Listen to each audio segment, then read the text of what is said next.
Hello friends, welcome to my YouTube channel CK education Jagat. देखिए, आज हम इसमें पढ़ेंगे अर्थालंकार। कल पढ़े थे अलंकार की परिभाषा, अलंकार के भेद और शब्द अलंकार कल हो गया था। आज इसमें अर्थालंकार की परिभाषा पढ़ेंगे और अर्थालंकार के भेद पढ़ेंगे। तो अर्थालंकार क्या होता है, उसकी परिभाषा क्या है?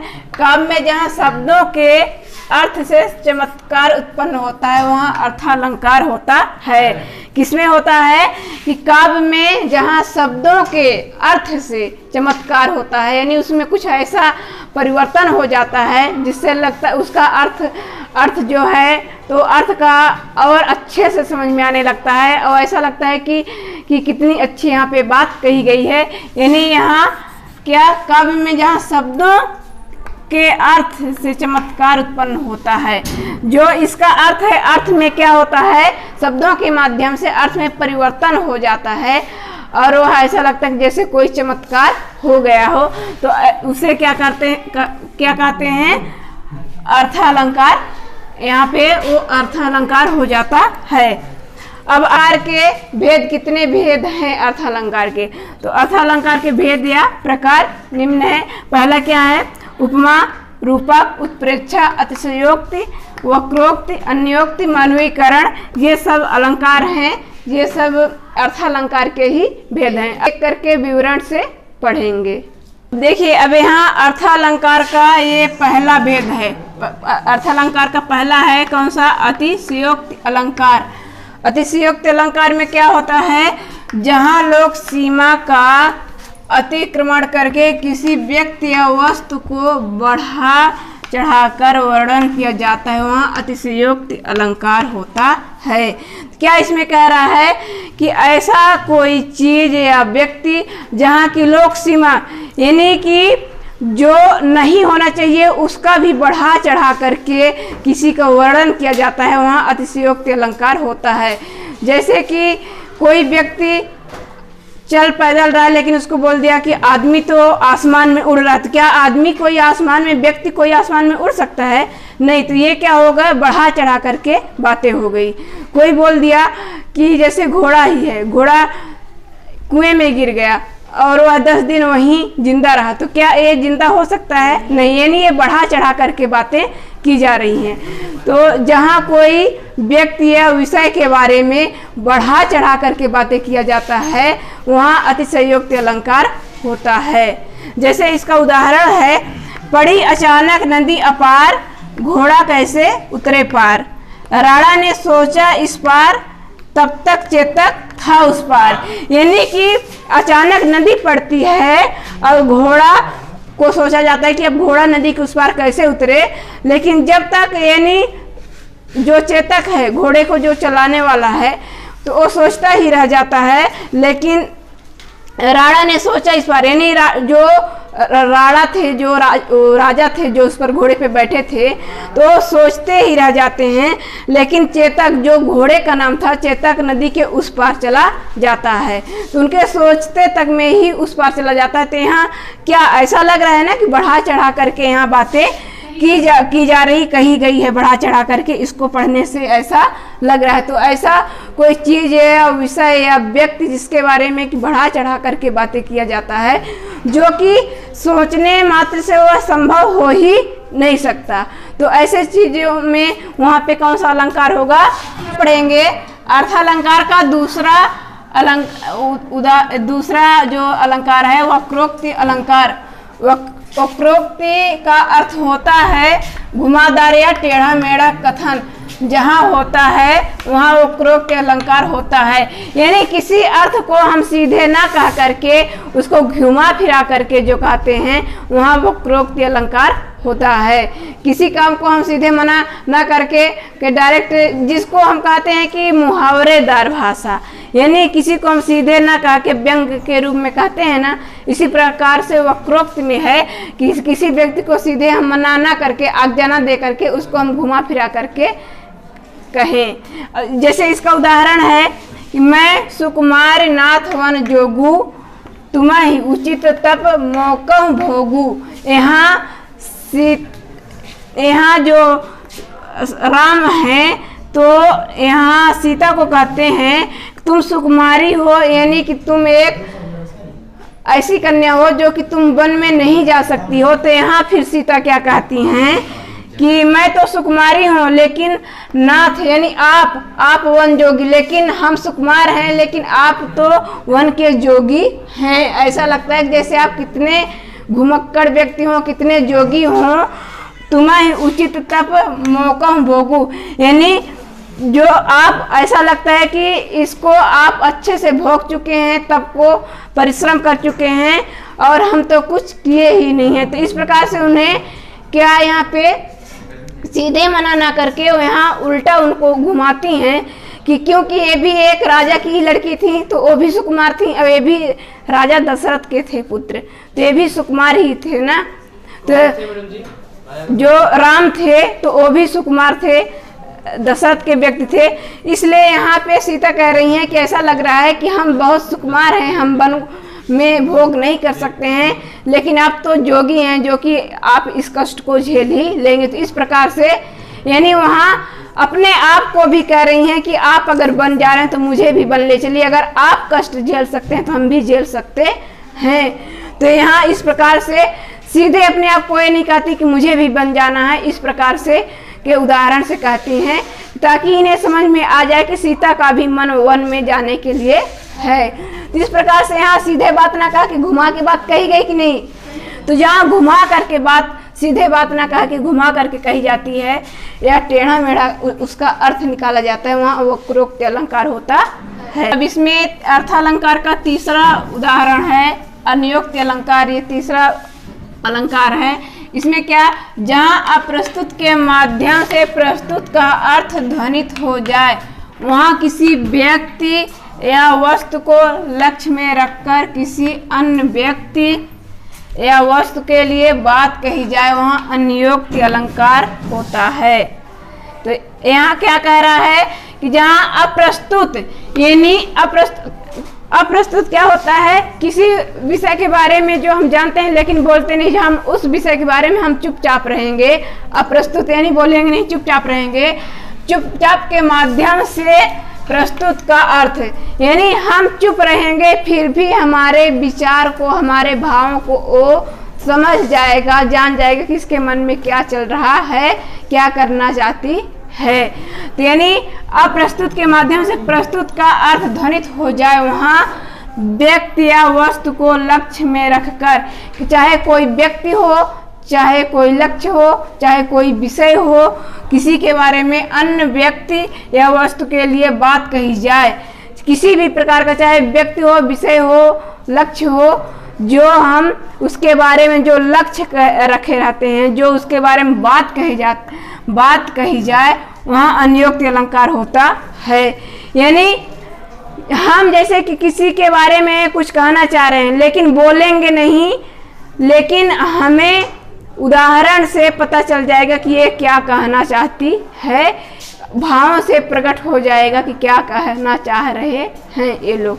तो वहाँ अन्योक्ति अलंकार होता है। जैसे यहाँ क्या है, देखिए, माली आवत देख कर कलियन करी पुकार, फूले फूले चुन लिए काज हमारी बारी।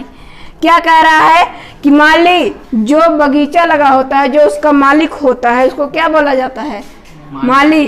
तो माली आवत देख कर, माली को देख करके जो वहाँ का फूल जो है, क्या कह रहा है, माली आवत देख कर कल्याण करी पुकार। कल्याण यानी जो फूल खिले हुए हैं, माली को देख करके वह पुकारने लगते हैं कि फूले फूले चुन लिए। माली आता है तो जो फूल फूले होते हैं उन सबको चुन लेता है, एक एक करके तोड़ लेता है।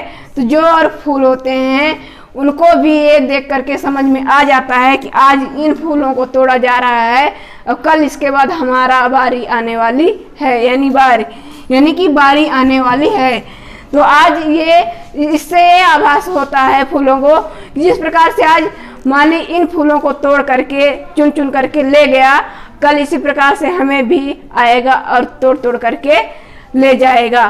तो यहाँ पर यानी मालिक ये नहीं कह रहा है कि हम कल आएंगे तो तुम्हें तोड़ेंगे, तुम यानी फूलोगे तुम्हें तोड़ेंगे। ये फूल को आभास नहीं है, यानी मालिक बोल नहीं रहा है, लेकिन ये फूल को आभास हो चुका है कि जिस प्रकार से आज ये सारे फूलों को मालिक तोड़ ले गया, उसी प्रकार से कल हमें भी सब बारी बारी से तोड़ के ले जाएगा।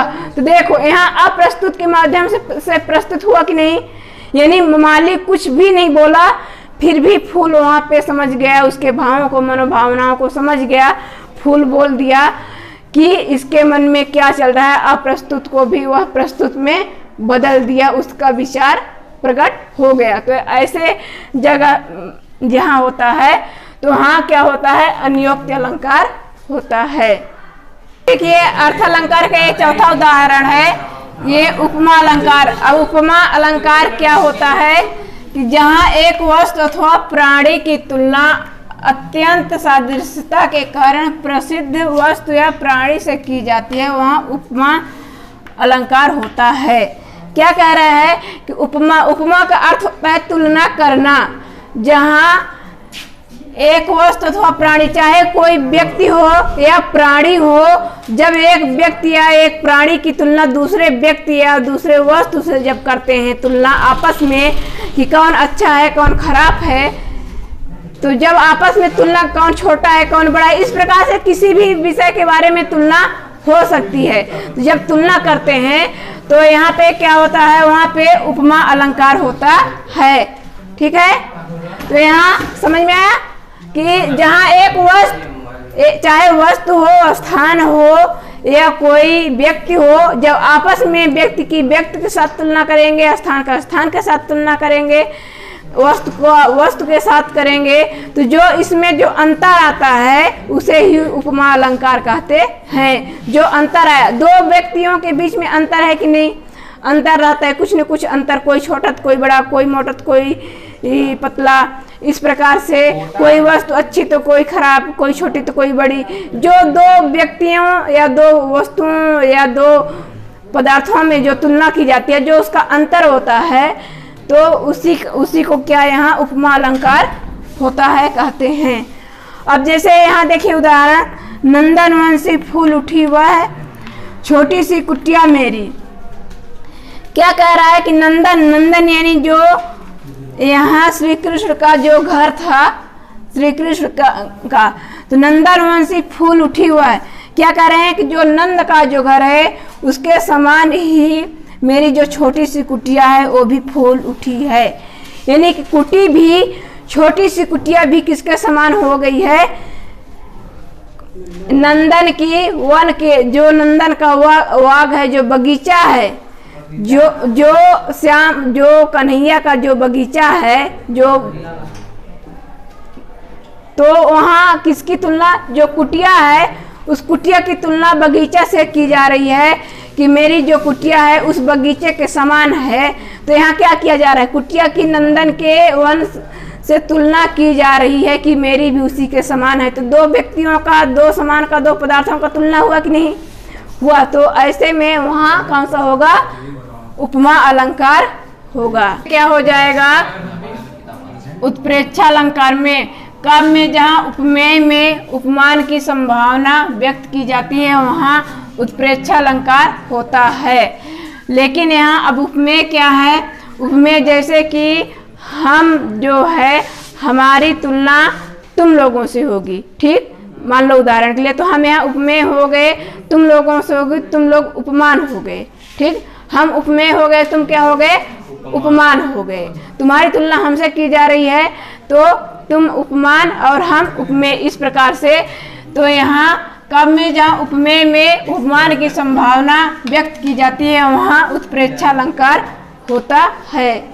यानी दो व्यक्तियों के बीच में जहाँ पे तुलना एक दूसरे से किया जाता है, तो हमारी तुलना तुमसे की जा रही है तो हम उपमेय हुए और तुम क्या हुए, उपमान हुए। जिस वस्तु या जिस जगह से तुलना की जाती है तो वो जगह क्या होती है, उपमान होता है। और किस जगह से किया जा रहा है, मान लो कि एक हाई स्कूल बड़ोखर की तुलना हाई स्कूल मान लो मिडिल से तुलना की जा रही है, तो इसकी तुलना किससे, मिडिल से की जा रही थी, उपमेय हो गया, अब हाई स्कूल उपमान हो जाएगा।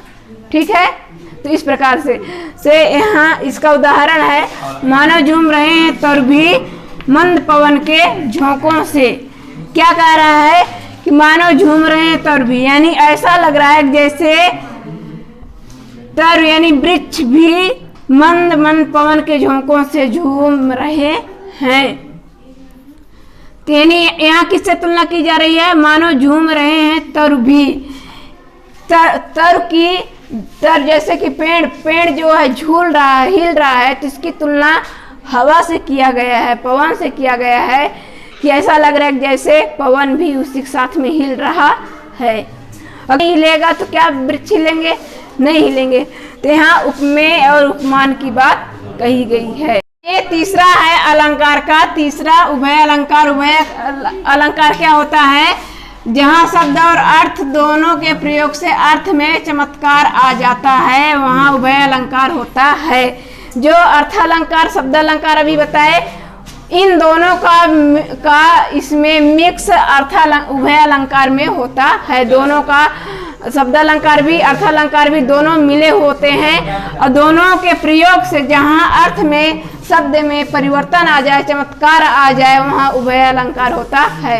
जिस प्रकार से जैसे मेढक, मगर देखे हो ना, उभयचर वो जीव होते हैं, जल में भी और पानी में भी, दोनों जगह, पानी में भी और पृथ्वी पर भी दोनों जगह रह सकते हैं, तो उसे उभयचर विज्ञान की भाषा में उभयचर बोला जाता है। इसी प्रकार से जो अर्थ में अर्थालंकार में और शब्द अलंकार में जो प्रयोग किया जाता है, तो वो दोनों का मिक्स इसमें उभय अलंकार में होता है।